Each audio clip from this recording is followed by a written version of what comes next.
The book The Things They Carried has many examples of dissent against the war in Vietnam. The first example that I found was on page 38. It says, "I was drafted to fight a war I hated." This especially is shown in that the young people of that era typically had no idea what the war was actually about, and they just didn't want to go to war. They didn't want to leave their families, they didn't want to leave the school, they didn't want to leave everything that they had known their whole life, so they were just against the war for that reason. The second example that I found about Tim O'Brien's personal experience was on page 39, "A million things all at once. I was too good for this war."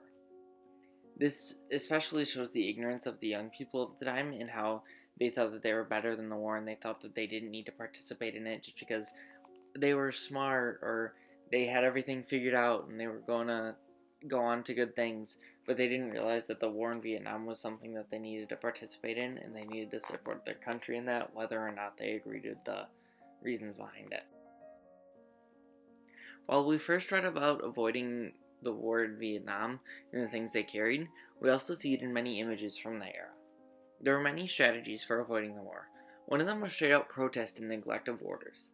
Many people, when they received a draft notice, would simply burn it, even though it was illegal. That is what the image shows, is a group of young men burning their draft cards. This next image shows a newspaper article from the Alligator, an anti-war newsletter that was released in the Northwest. It shows images of people saying, "We won't go," and protesting against the war in general. Many of these people weren't even protesting the war itself, but they were protesting the draft. The draft was based on many things, including economic, class, and education level, and careers. This was especially racist against black people who had just been out of slavery for a while and were still feeling the effects of that. They obviously were earning less money, and they didn't have as prestigious of jobs and had less education levels. So a much higher percentage of the black population was sent on to the war versus the Caucasian/Asian American members of society. I did my interview with my grandpa, Glenn Verbrugge, who was a medical doctor in Korea during the Vietnam War.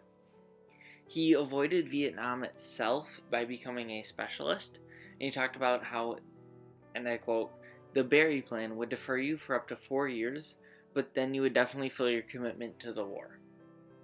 My grandpa ended up being able to go to Korea instead of Vietnam because he chose to be a specialist and signed up for the reserves while he was still in school becoming that specialist. He avoided going to Vietnam because he chose to move on further with his career and specify in one specific thing instead of just being a general doctor, which then he would have been immediately sent off to Vietnam after being drafted. Many doctors did this. That was one of their ways of avoiding the Vietnam War, or they would just stay in school for as long as possible, hoping that the war would end.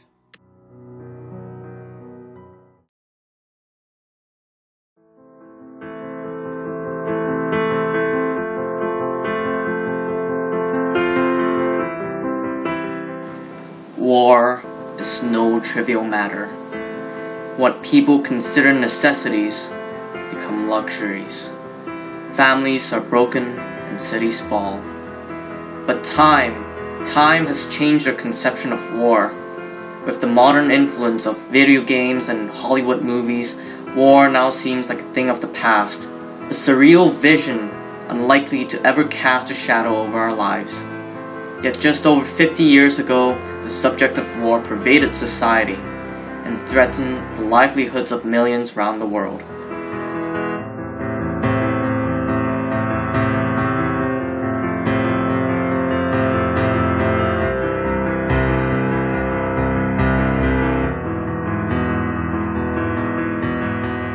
The United States has often resorted to conscripting soldiers in times of war. Also known as the draft, conscription by the United States during the Vietnam War was met with heavy opposition. As such, some protested the war by refusing to respond to the call of duty. These people escaped to many different countries such as Canada, and many never returned again despite being granted amnesty. Large groups of draft dodgers settled down in areas including Montreal, Toronto, and BC, particularly in the Slocan Valley. Our question is, what social class did most of these draft dodgers come from, and why.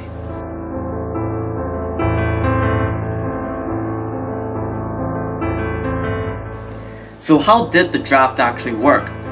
Basically, when a man was 18, he would be signed up for the draft and have a chance of getting picked for active duty when the country needed more soldiers. The draft process was supposed to be made fair by randomization, but in reality, it discriminated against lower-class African Americans. The selective service system grouped civilians into classes. Say, for example, if you had a job or were pursuing a college degree, you were more likely to be placed in a category to be deferred.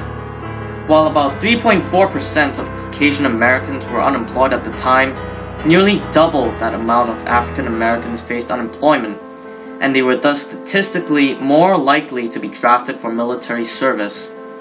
Another important statistic is that blacks only made about 60% of the income that whites did on average during the 1960s, and in terms of education, far fewer blacks graduated from college relative to population.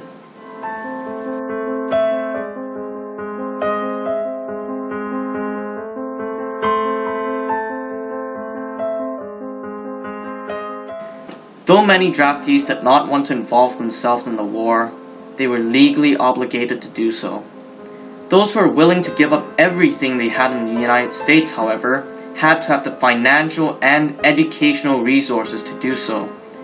It is no surprise, then, that most draft dodgers were middle-class Caucasian Americans who had those resources. A Caucasian with a college degree, for example, could at least find a job and survive outside of his country.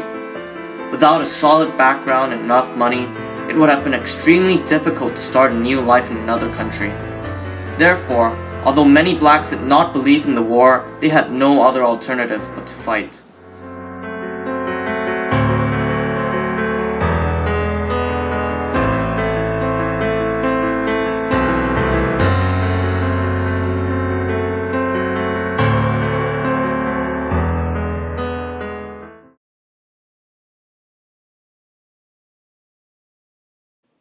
Studying this topic of draft dodging and general dissent against the Vietnam War has led me to see one major theme.